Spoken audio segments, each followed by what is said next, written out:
The PS5 Pro is expensive as hell. I think everybody knows that by now, though, but there are some things that you don't know. And if you pay attention to this video, you will. Hi folks, it's Falcon, and today on gameranx, 10 hidden features we discovered in the PS5 Pro. Starting off with number 10, most of what we know about the PS5 Pro is because Sony told us. We knew certain select PlayStation 5 games would get Pro exclusive enhancement patches that would make them look better in fidelity enhancing modes and play better in performance modes. That's good stuff, I like that, but something they never explicitly said is how the PS5 Pro enhances the rest of your collection. If you've had any experience with the PlayStation 4's mid-generation console upgrade, you were probably looking out for it, but after some testing on our end and looking to see what people are saying online about it, it's clear the PS5 Pro isn't just enhancing games that are getting patches, it can and will improve every other PS5 game in your collection. Before I talk about this any further, I want to give a shout out to the people on Reddit who are keeping tabs on the confirmed PS5 enhanced games, and I want to signal boost this thread from Reset Era, keeping track of all the games getting PS5 Pro enhancements and also the standard PS5 game improvements. It's definitely the best resource online for finding out how everything's performing on the console. I'm not sure why Sony isn't doing a better job collecting this information, but whatever.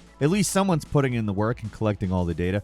From my research, and again, we've done some testing as well, there are a few non-PS5 enhanced games that got the biggest boosts. Elden Ring in general is a lot smoother. Like, it can be played at a much more stable 60 FPS on performance mode, while the fidelity stuff at 2K is also a huge improvement, generally 10 frames per second faster than on a standard PS5. And while that doesn't sound great, it actually makes a really big difference. Devil May Cry 5 Special Edition is another big one. You can play it on 60 FPS or even higher with ray tracing enabled if you switch to 120 Hz mode. Seriously, it can increase by 25 to 60 additional frames per second. That is not patched. If you're really curious, just go through the list yourself. You'll be really surprised. There's a lot of games that run just as fast on fidelity modes as they do on performance now. I mean, that's of course not the case with everything, but if a game ran well before, it's going to run even better on PS5 Pro. Like, if it had dropped frames on the previous model, in a lot of cases, it's going to not have them on the PS5 Pro.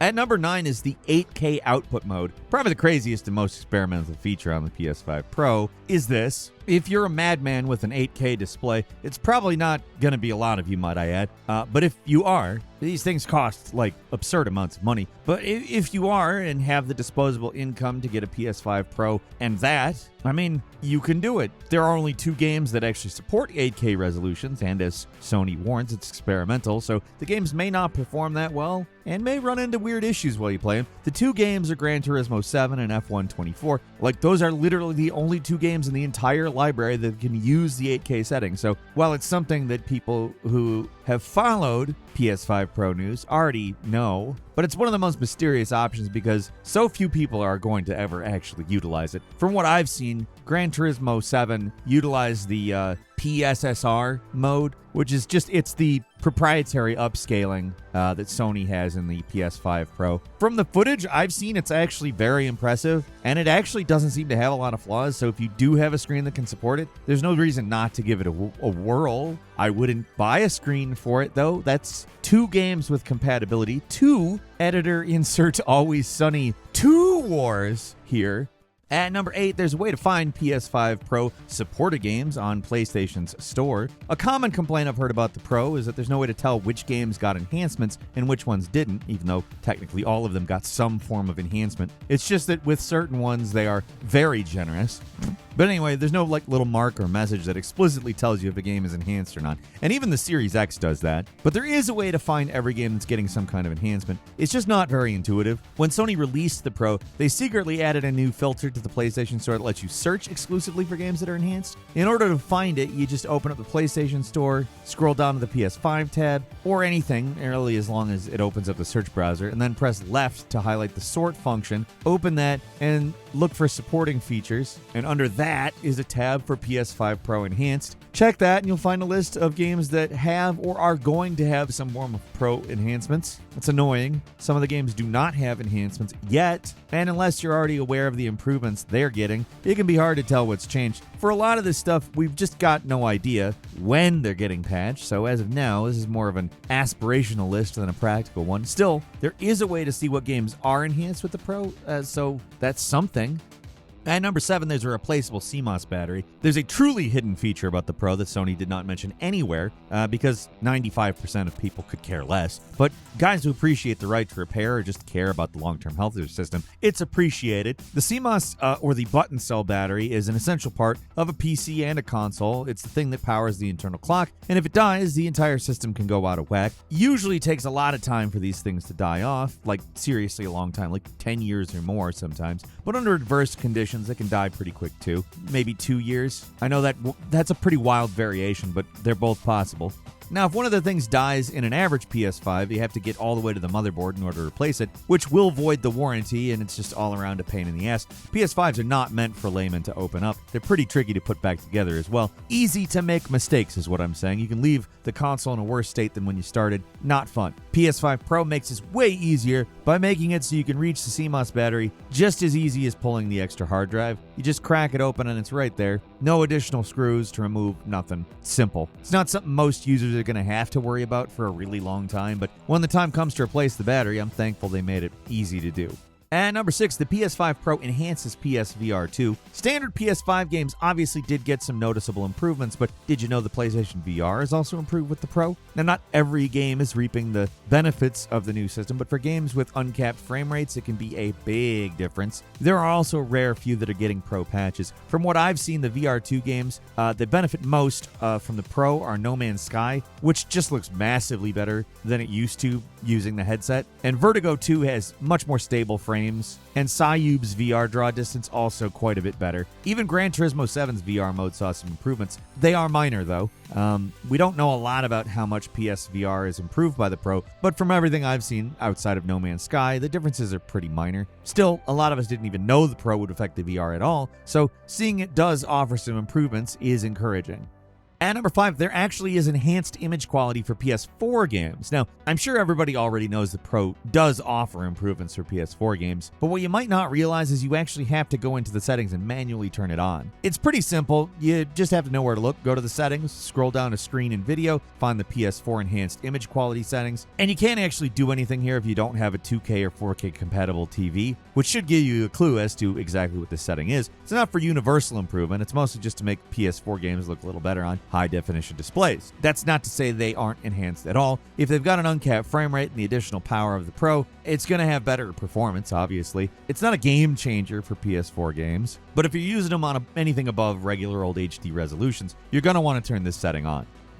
At number 4, the PS5 Pro supports Wi-Fi 7. It's one of those technical things that Sony didn't really play up very much in the lead to the Pro's release, but anyone with a Wi-Fi 7 compatible router, this can and will make the PS5 Pro run much, much faster on a wireless connection. The standard PS5 only went up to Wi-Fi 6, and not even Wi-Fi 6E, which is a lot faster. So the differences in connection speed between the consoles is pretty significant. The Pro is a lot faster when it comes to downloads and online play. Of course, an Ethernet connection is always going to be better than any of them, but sometimes you can't string an Ethernet cable through the middle of your house, or the PS5 is just too far away. So if you're stuck with Wi-Fi and you have a very fast internet, the Pro is going to give you a significantly better connection.